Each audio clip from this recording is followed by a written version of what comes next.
So if you're ready to go, we're ready to go. Y'all, welcome in. Today we're going to be talking about tax strategies post Hurricane Helene.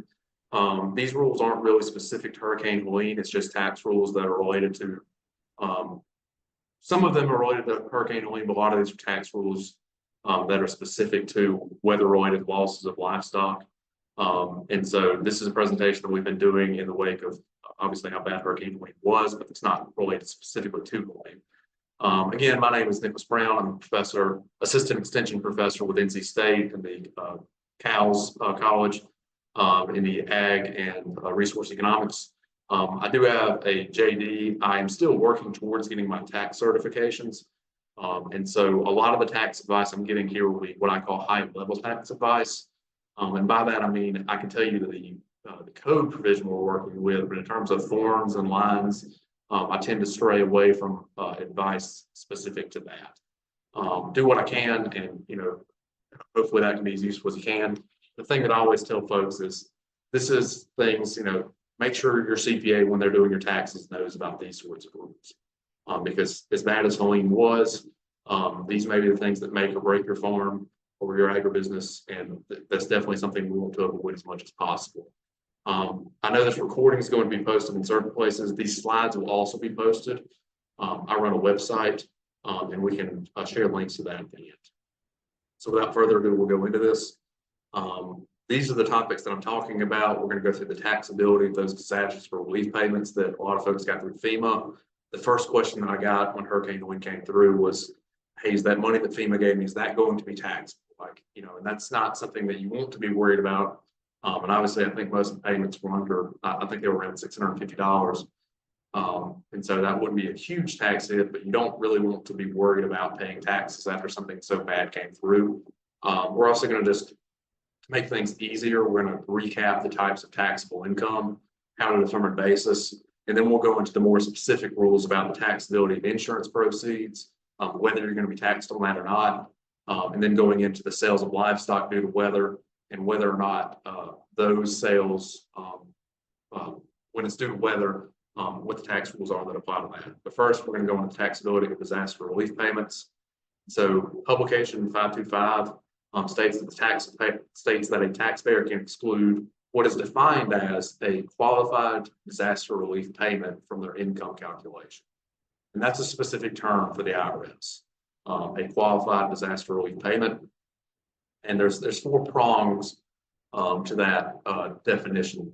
And it is a disaster relief or qualified disaster relief payment when it reimburses or pays reasonable and necessary personal, family, living, or funeral expenses that result from a qualified disaster. And generally speaking, that's a very easy thing to meet, because if you were in one of these disaster zones, which motivated you to come here, you almost certainly incur, either through you missed work for a certain amount of time, or you had damage to your home, or you had to, help somebody else out and you were paying for gas on your own. And so that first prong is the one that's pretty easy to meet. And so the second prong is to reimburse or pay reasonable and necessary expenses incurred for the, and then if you meet any of these four prongs, you satisfy it. And so you can also satisfy it by reimbursing or paying reasonable and necessary expenses incurred for the repair or rehab of your home, or to replace anything that you lost. Obviously, there was all home damage in the process of Hurricane Helene when it came through.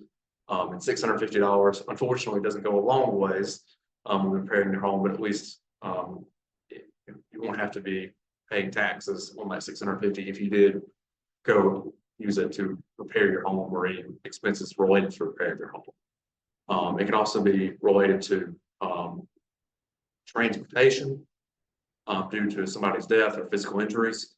It can also be if it's just coming from a state, local, or federal agency, whether related to, and this is what covers most everybody. If it's not already covered at this point, if it's coming from FEMA, it's going to be not taxable. But that's the general rule to it. I include the other prongs just because at times I know people have gotten money from nonprofits, but the fourth prong usually covers your FEMA money. And so the thing that I like to point out, this comes up in the slides we're about to cover, is that disaster relief payments only applies to expenses not covered by insurance or other means of reimbursement. And so if somehow, some way you were fully reimbursed 100%, you had a $0 deductible, everything was covered by insurance for a nonprofit, it would be taxable at that point, that money from FEMA. But chances are that's almost not the case. I mean, nobody's coming out unscathed from this. And I've yet to see a case of somebody not having the disaster relief payment. I've yet to see a case where somebody's disaster relief payment was taxed. And so this goes, it's shifting gears a little bit, moving into the types of taxable income. This becomes important as we go into this. The first is what we're going to refer to as ordinary income. This also covers short-term capital gains, which is just anything you've had for less than a year. And so this usually comes from the sale of shorter-term assets. That's like the sale of caps, as well as some recapture and depreciation from purchased breeding livestock. You want to avoid ordinary income and short-term capital gains as much as you can. Because the rates are a lot less favorable. It starts out at 10% and it very quickly goes up to 37%. Whereas on the other hand, you have the other type of income, which is long-term capital gains income. And that income arises from the sale of longer-term assets. And so that's the sale of raised breeding livestock, as well as the sale of a purchased breeding livestock in excess of the purchase cost that you purchased them at. And generally, nobody wants to pay taxes, but if you do pay taxes, you much rather pay it at the capital gains rate. And this is because it starts out at 0%, goes up to 15%, and at max, it's at 20%, which is almost or close to half of what the high end of income tax rates are. And so, generally speaking, you want to make something be long-term capital gain as opposed to short-term capital gain or ordinary income. Basis is going to come up with your capital gains, which comes up in livestock a fair amount. Basis, there's two ways. You got to start out with your initial basis. So that's your purchase price plus any acquisition cost. And so if you bought a breeding livestock, you bought a heifer and it was $2,000 to purchase that heifer, it's $2,000 basis in that heifer. Now, if you inherited that heifer, and your parents purchased it at $1,000, then you're going to get their $1,000 basis.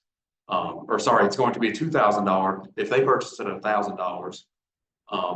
And when they passed away, it was worth $2,000. Then you'll take it to fair market value at the time of their death. Whereas if they gave it to you before they passed away, or if they're still living, and it's received as a gift, you're going to take it as the basis that they had it when they first got it.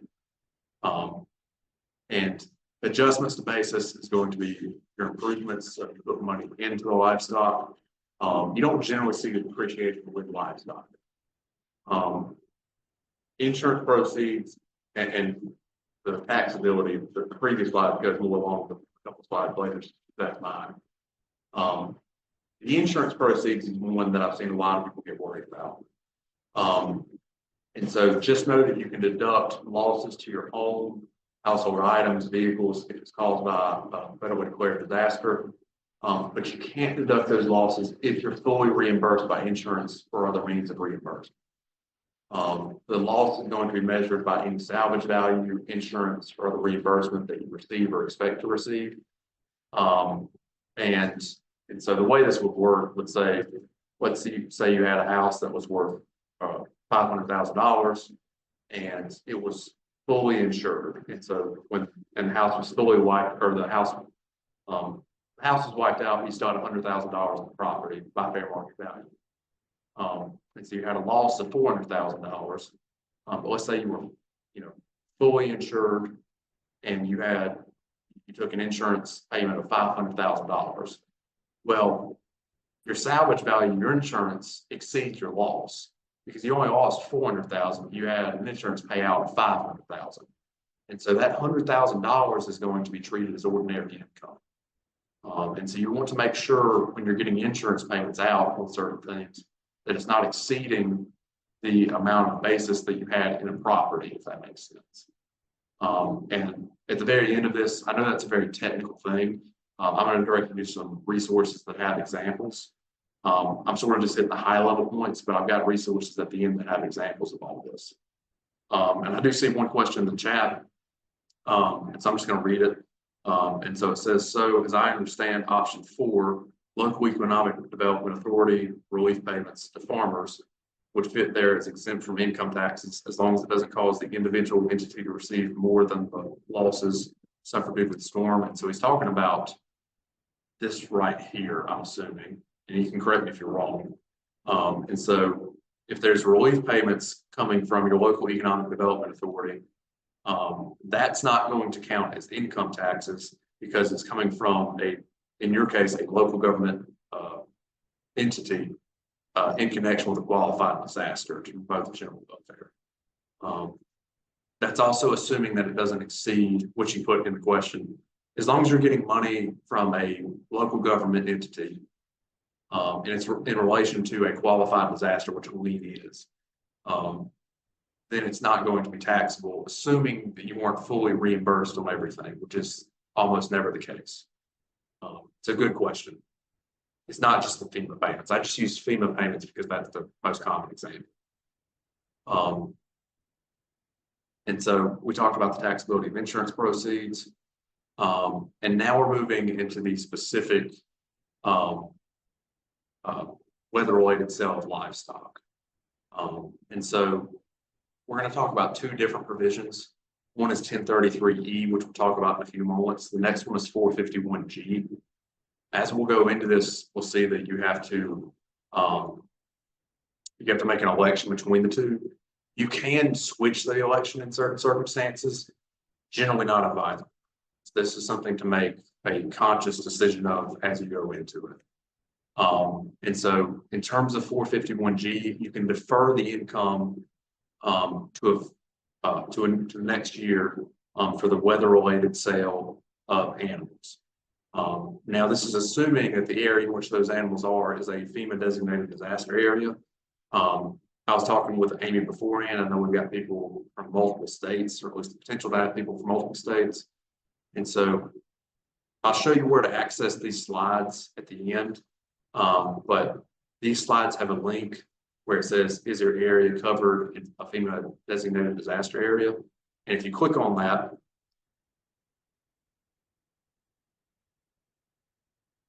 escape out of this. So if you click on that and go to that link, you'll see the different states. And this is a Virginia Tech-based program, so we'll go to Virginia. And we'll click on Virginia, and it will take me to the FEMA page for Tropical Storm Helene, because it was Tropical Storm Helene. And if you're trying to figure out if those livestock that you sold in advance of the storm or as a result of the storm qualify, you can go into the disaster map, and these are the counties that FEMA has declared to be part of the disaster relief area. And the IRS looks at FEMA designations with respect to Section 451G as well as 1033E. And so these links can be really useful. I'm assuming if you made it out to a webinar late on a Monday night, you're almost certainly in one of those areas where the disaster had the most effect. And so we'll go back into slides.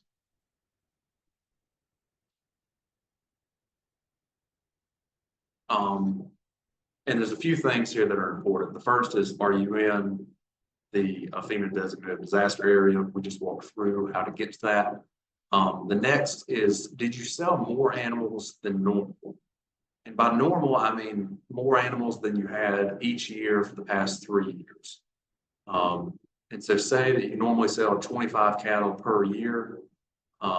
And say, you know, when I say that, I'm just averaging things out. You could have sold 24 in 2021 and 26 in 2022. And in 2020 sold 25. So if it just averages out, but in 2023 or 2024, when Helene hits, if you had to sell 40, Well, then those extra 15 cattle that you sold, that's going to be an increase on your income tax burden.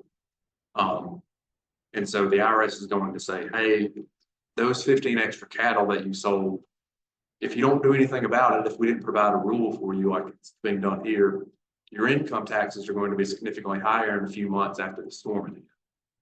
And obviously the storm is hit, the IRS doesn't want to unduly punish you. They're going to let you defer the income from those extra cattle sales or extra livestock sales to the next year.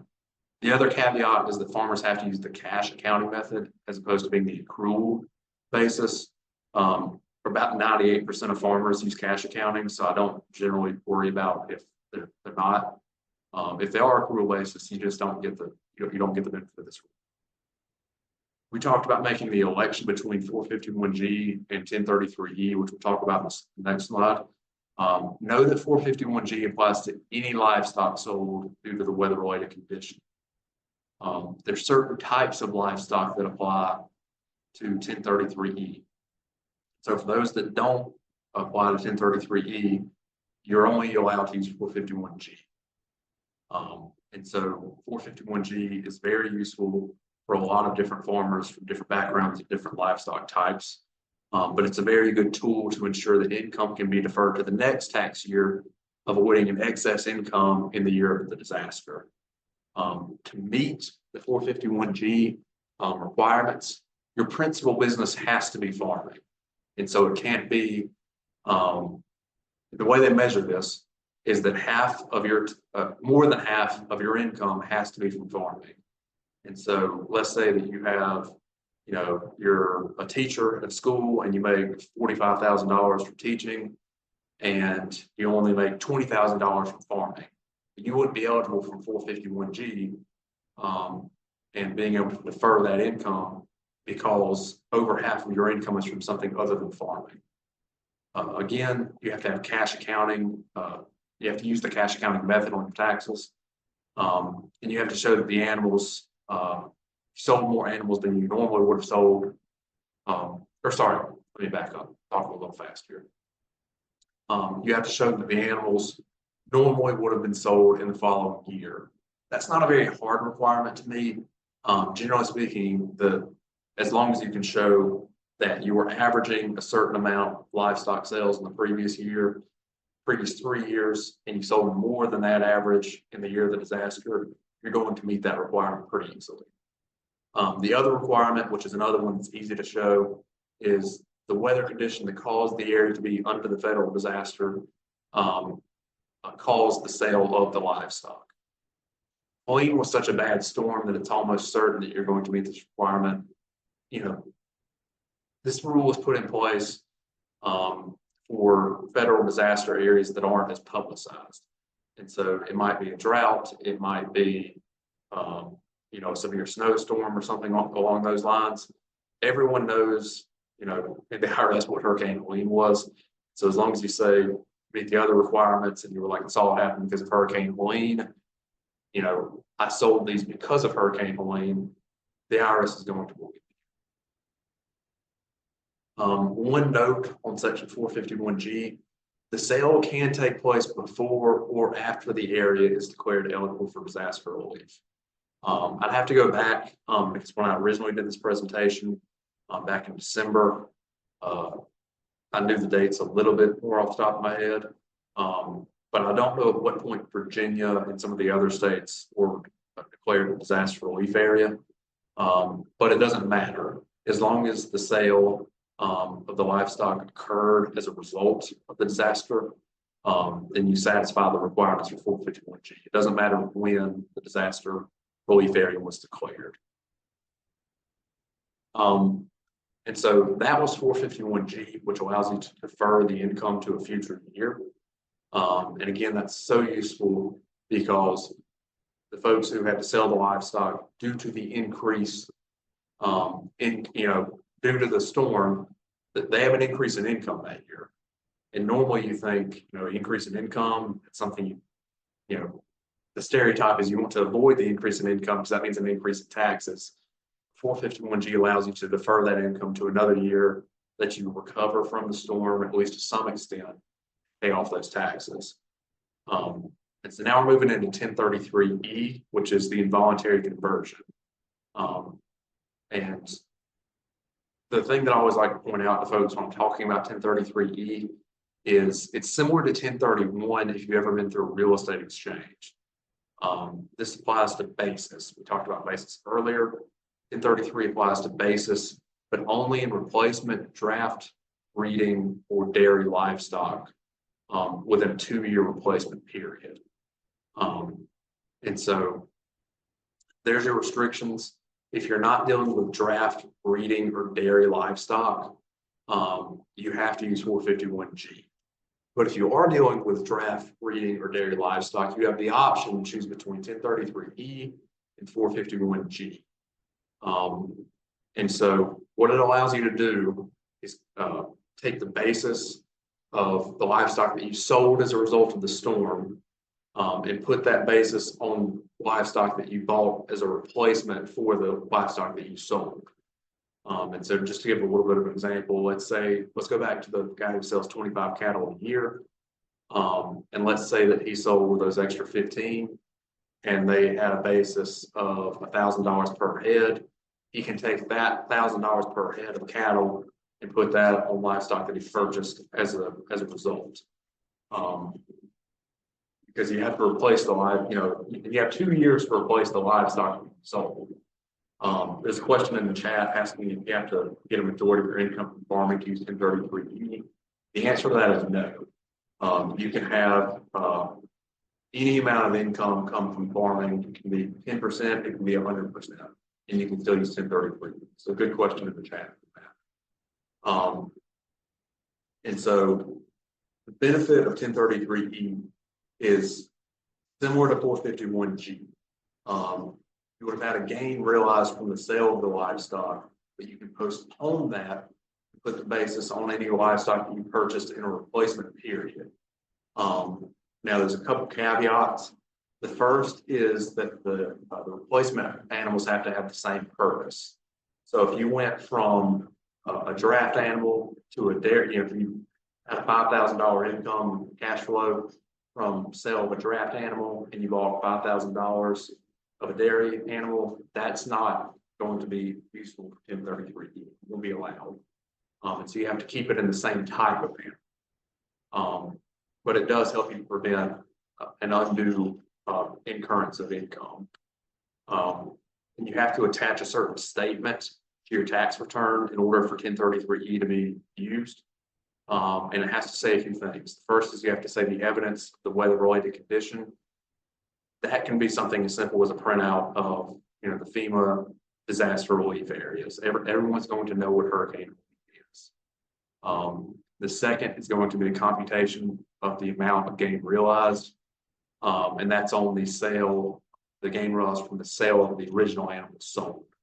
You also need to indicate the number and kind of livestock sold. So if you sold 5 head of dairy cattle, put 5 head of dairy cattle on that statement. And I'll walk through some examples at the end of this. And you also have to indicate that you would have sold, or what amount of head of cattle and type of livestock that you would have sold under normal business conditions. There's a few notes to point out on 1033E. The first is that you don't have to have the area in which the livestock are to be declared a federal disaster in order for 1033E to be satisfied. And the second, there's a 2-year replacement window. So say you sold a certain amount of those livestock because you had an area of the pasture that was destroyed, wiped out due to the storm, and you couldn't set up a fence around it. You don't have to put the cattle in there or the livestock immediately back in there. You have a 2-year replacement window to do it. The other caveat is that you have to buy the same value of animals, but not necessarily the same number of animals. Inflation's obviously been a very hot topic lately. And this is essentially trying to prevent you from having to buy 10 replacement dairy cattle when the price of dairy cattle may have gone significantly up since you last purchased them. If you purchased $10,000 worth of dairy cattle and it was 7 cattle when you first purchased them. But now $10,000 only buys 5 head. You only have to buy 5 head because you just need to get up to $10,000. Now, if you buy less than that amount, you need to amend your 2024 tax return and pay the additional tax plus interest. So that's something you generally want to avoid. Now, if you buy more, you can take that excess amount and depreciate that on future tax returns, which is a little bit easier to do because you're not having to go back and amend previous tax returns. But usually the easiest way to go about it is just get the exact same value of animals like you did before. And so if you are in a position where you can choose between 451G and 1033E, do know that you can change from 451G to 1033E. You can't do the reverse. And so if you started out with 1033E because you thought that the 2-year replacement window was really advantageous and you end up deciding 451G would be better, you can't switch back without getting IRS approval. Chances are the paperwork and the time you're going to spend doing that is going to cost you more than the new tax benefit that you would get. And again, the major cutoff is 1033E is only for draft, breeding, and dairy animals. But 451G has the requirement that over half your income has to be from farming activities. 1033E doesn't have that. And so those are the 3 important things to remember. I know I don't have the farm income requirement up there. That is one that I recognize may be a tighter thing for certain individuals. I run a website along with my colleague Andrew Brandon. You may have attended a talk by him at some point. It's called the Farm Law and Tax. It's an NC State resource, but it's not specific to North Carolina. We run through IRS rules like 1033E and 451G. And we also run through things that have nothing to do with taxes at all. We run through the Corporate Transparency Act with beneficial ownership information issues. We also run through, I think Andrew just posted stuff about solar easements. And so recognize that there's a lot that changes. You know, IRS deadlines have changed as a result of a lot of the storm. And, you know, we post frequent updates about that, but we also try to keep it to a minimum. We don't spam your inbox. I think at most we may post 2 articles a week, and usually it's 1 article every 2 weeks. The other one, and I would highly recommend that you check this out, and we can go through some of the examples because we're moving pretty quick today, is it's hosted by Utah State University, but there's a group of ag tax professors across the nation that I'm a part of. And we run a website called Rural Tax. And on there we have pages where we go through examples of 1033E and 451G and other rules related to disaster tax and weather-related sales of livestock and disaster losses and things like that. I know these are really advanced rules. I don't expect anybody to master these.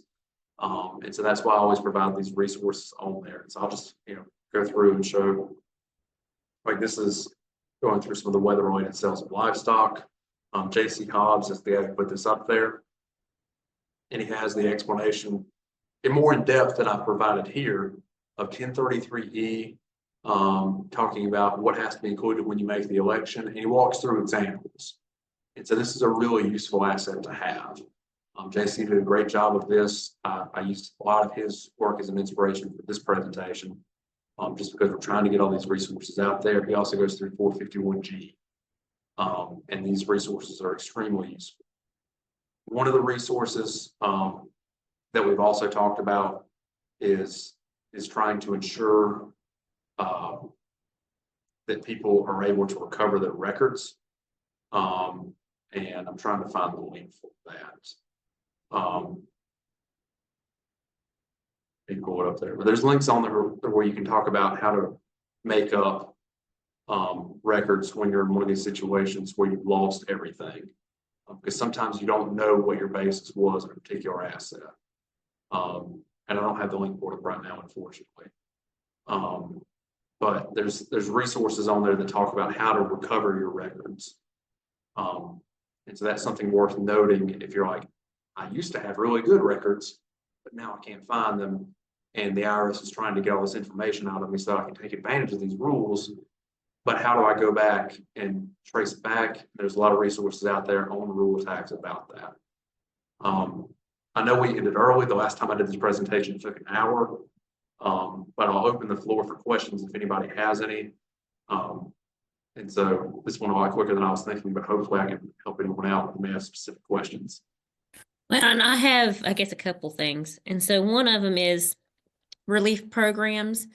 And so in Virginia, I know there's some more money that will be coming to producers through like the Virginia Cattlemen's Association collected money. And they're getting ready to kind of release that to get to people where it's in two different tax years. Like Helene was in one tax year, they're actually gonna get this payment in another year. Are they still protected under that rule?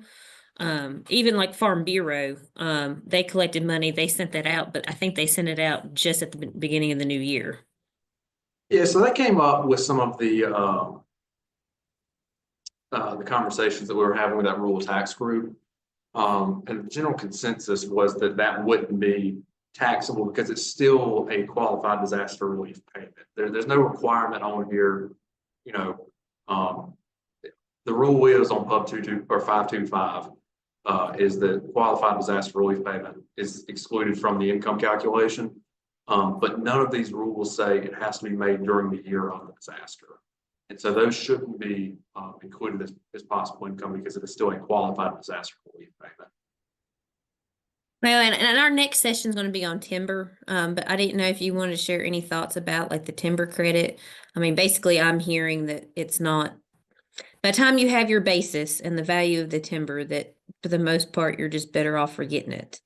But I know that our next session's on timber and he was going to talk about that, but while we had you, I thought we might ask you. I've heard similar thoughts on the timber credit, that it was, once you got through all the work doing it, that it was sort of not, juice wasn't worth the squeeze, if that makes sense. And again, I'm still very new to this position, but that has sort of been the consensus that I've heard of. You can go through it, you can do all the math, but chances are it's just not worth the time that it takes to do it, and you're not getting a whole lot of benefit from it. Now, somebody else says anything, they're almost certainly much better resource than I am on that, but the timber credit has not been seen to be very useful. And then the last thing, and I guess this is more or less a point, and I actually had a CPA argue with me about this, but and I think you confirmed this, but if you raise, and this is just normal tax year, if you raise that heifer and you kept her for like 3 years, I mean, she goes into capital gains when you go to sell her. Yes.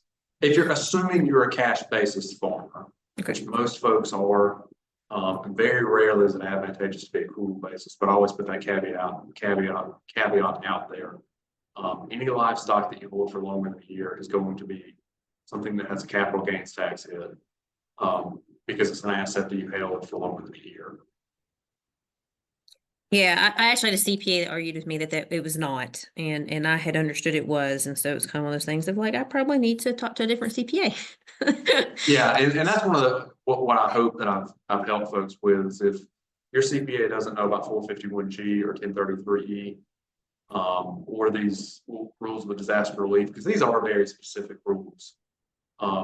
Bring them up, like that this is the point of extension, so your professionals know about these sorts of rules. And you know, I answered the question specifically about the having a basis in cattle, because that came up at a previous conversation. Somebody was like asking, well, don't cattle cash basis farmers have a basis, and you have depreciation rules and long-term capital gains issues with that? They do. And your CPA and your tax professional you're paying should know about this. All right, I'm going to stop the recording, and anybody that